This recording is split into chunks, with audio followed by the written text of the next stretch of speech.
এটা দেখে আমি বললাম যে আপনি আমারে যাই করেন, মারেন আর যা করেন, আমি এই কাজটা করতে পারবো না।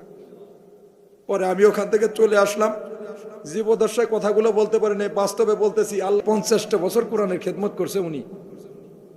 তা খুলনার বুকে ওনাকে ঠাঁই দেওয়া হলো না।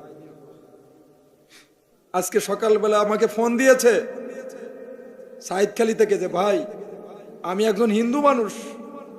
যখন ওনার রিমান্ড দেওয়া হয় আমাকে কিছু প্রশ্নের জন্য ওখানে নিয়ে যাচ্ছিল, আমাকে কিছু প্রশ্নের জন্য।